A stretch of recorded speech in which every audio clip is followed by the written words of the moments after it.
اعوذ باللہ من الشیطان الرجیم بسم اللہ الرحمن الرحیم۔ سنن نبی داؤد حدیث نمبر 351۔ ابو ہریرہ رضی اللہ عنہ سے روایت ہے کہ رسول اللہ صلی اللہ علیہ وسلم نے فرمایا، جس شخص نے جمعے کے دن غسل جنابت کی طرح غسل کیا پھر پہلی گھڑی میں جمعے کے لیے مسجد گیا تو گویا اس نے ایک اونٹ اللہ کی راہ میں پیش کیا، جو دوسری گھڑی میں گیا گویا اس نے ایک گائے اللہ کی راہ میں پیش کی، اور جو تیسری گھڑی میں گیا گویا اس نے ایک سینگ دار مینڈھا اللہ کی راہ میں پیش کیا، جو چوتھی گھڑی میں گیا گویا اس نے ایک مرغی اللہ کی راہ میں پیش کی، اور جو پانچویں گھڑی میں گیا گویا اس نے ایک انڈا اللہ کی راہ میں پیش کیا۔ پھر جب امام خطبے کے لیے نکل آتا ہے تو فرشتے بھی آ جاتے ہیں اور ذکر خطبہ سننے لگتے ہیں۔ سنن نبی داؤد حدیث نمبر 352۔ ام المومنین عائشہ رضی اللہ عنہ کہتی ہیں کہ لوگ اپنے کام خود کرتے تھے اور جمعے کے لیے اسی حالت میں چلے جاتے تھے، ان کی بو سے لوگوں کو تکلیف ہوتی تھی۔ جب اس کا ذکر رسول اللہ صلی اللہ علیہ وسلم سے ہوا تو ان لوگوں سے کہا گیا، کاش تم لوگ غسل کر کے آتے۔ سنن نبی داؤد حدیث نمبر 353۔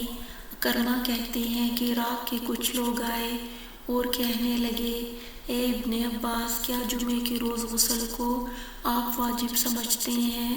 آپ نے کہا نہیں، لیکن جو غسل کرے اس کے لیے یہ بہتر اور پاکیزگی کا باعث ہے، اور جو غسل نہ کرے اس پر واجب نہیں ہے۔ اور میں تم کو بتاتا ہوں کہ غسل کی ابتدا کیسے ہوئی۔ لوگ پریشان حال تھے، اون پہنا کرتے تھے، اپنی پیٹھوں پر بوجھ ڈھوتے تھے، ان کی مسجد بھی تنگ تھی، اس کی چھت نیچی تھی، بس کھجور کی شاخوں کا ایک چھپر تھا۔ ایک بار ایسا ہوا کہ رسول اللہ صلی اللہ علیہ وسلم سخت گرمی کے دن نکلے، لوگوں کو کمبل پہننے کی وجہ سے بے حد پسینہ آیا، یہاں تک کہ ان کی بدبو پھیلی اور اس سے ایک دوسرے کو تکلیف ہوئی۔ تو جب یہ بو رسول اللہ صلی اللہ علیہ وسلم کو محسوس ہوئی تو آپ نے فرمایا، لوگوں، جب یہ دن ہوا کرے تو تم غسل کر لیا کرو اور اچھے سے اچھا جو تیل اور خوشبو میسر ہو لگایا کرو۔ ابن عباس کہتے ہیں، پھر اللہ تعالیٰ نے لوگوں کو وسعت دی، وہ لوگ ان کے علاوہ کپڑے پہننے لگے، خود محنت کرنے کی ضرورت نہیں رہی، ان کی مسجد بھی کشادہ ہو گئی اور پسینے کی بو سے ایک دوسرے کو جو تکلیف ہوتی تھی ختم ہو گئی۔ سنن نبی داؤد حدیث نمبر 354۔ سمرہ رضی اللہ عنہ کہتے ہیں کہ رسول اللہ صلی اللہ علیہ وسلم نے فرمایا، جس نے جمعے کے دن وضو کیا تو اس نے سنت پر عمل کیا اور یہ اچھی بات ہے، اور جس نے غسل کیا تو یہ افضل ہے۔ سنن نبی داؤد حدیث نمبر 355۔ قیس بن عاصم رضی اللہ عنہ کہتے ہیں کہ میں نبی اکرم صلی اللہ علیہ وسلم کی خدمت میں اسلام لانے کے ارادے سے حاضر ہوا تو آپ صلی اللہ علیہ وسلم نے مجھے پانی اور بیر کی پتی سے غسل کرنے کا حکم دیا۔ سنن نبی داؤد حدیث نمبر 356۔ کلیب کہتے ہیں کہ وہ نبی اکرم صلی اللہ علیہ وسلم کے پاس آئے اور بولے، میں اسلام لے آیا ہوں، تو نبی اکرم صلی اللہ علیہ وسلم نے ان سے فرمایا، تم اپنے بدن سے کفر کے بال صاف کراؤ۔ آپ صلی اللہ علیہ وسلم فرما رہے تھے، بال منڈوا لو۔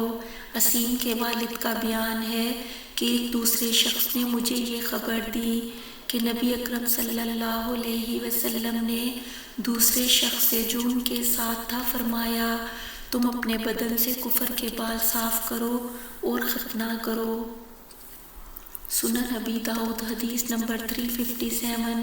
معاذہ کہتی ہیں کہ میں نے ام المومنین عائشہ رضی اللہ عنہ سے اس حائضہ کے بارے میں دریافت کیا جس کے کپڑے پر حیض کا خون لگ جائے، تو انہوں نے کہا وہ اسے دھو ڈالے، اور اگر اس کا اثر زائل نہ ہو تو اسے کسی زرد چیز سے رنگ کر بدل دے۔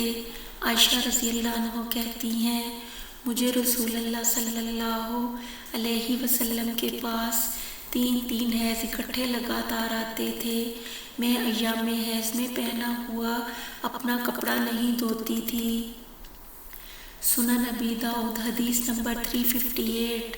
ام المومنین عائشہ رضی اللہ عنہ کہتی ہیں کہ ہم میں سے کسی کے پاس سوائے ایک کپڑے کے کوئی اور کپڑا نہیں ہوتا تھا، اسی کپڑے میں اسے حیض بھی آتا تھا۔ اگر اس میں حیض کا کچھ خون لگ جاتا تو وہ اپنے تھوک سے اسے تر کرتی، پھر اسے تھوک کے ذریعے ناخن سے کھرچ دیتی تھی۔ سنن ابی داؤد حدیث نمبر 359۔ بکار بن یحییٰ کی دادی سے روایت ہے کہ میں ام المومنین ام سلمہ رضی اللہ عنہ کے پاس گئی تو قریش کی ایک عورت نے ان سے حیض کے کپڑے میں نماز پڑھنے کے متعلق سوال کیا، تو ام سلمہ نے کہا رسول اللہ صلی اللہ علیہ وسلم کے زمانے میں ہمیں حیض آتا تو ہم میں سے جسے حیض آتا وہ اپنے حیض کے دنوں میں ٹھہری رہتی، پھر وہ حیض سے پاک ہو جاتی تو ان کپڑوں کو جن میں وہ حیض سے ہوتی تھی دیکھتی، اگر ان میں کہیں خون لگا ہوتا تو ہم اسے دھو ڈالتے، پھر اس میں نماز پڑھتے، اور اگر ان میں کوئی چیز نہ لگی ہوتی تو ہم انہیں چھوڑ دیتے، اور ہمیں ان میں نماز پڑھنے سے یہ چیز مانی نہ ہوتی۔ رہی ہم میں سے وہ عورت جس کے بال گندے ہوتے تو وہ جب غسل کرتی تو اپنی چوٹی نہیں کھولتی، البتہ 3 لب پانی لے کر اپنے سر پر ڈالتی، جب وہ بال کی جڑوں تک تری دیکھ لیتی تو ان کو ملتی، پھر اپنے سارے بدن پر پانی بہاتی۔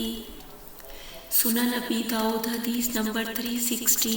اسماء بنت ابی بکر رضی اللہ عنہ کہتی ہیں کہ میں نے ایک عورت کو رسول اللہ صلی اللہ علیہ وسلم سے پوچھتے سنا، جب ہم میں سے کوئی عورت پاکی دیکھ لے تو ایام حیض میں پہنے ہوئے کپڑوں کو وہ کیا کرے، کیا اس میں نماز پڑھے؟ آپ صلی اللہ علیہ وسلم نے فرمایا وہ اسے دیکھے، اگر اس کپڑے میں خون لگا ہوا نظر آئے تو تھوڑے سے پانی سے اسے کھرچ دے اور دھو لے یہاں تک کہ وہ چھوٹ جائے اور اس میں نماز پڑھے۔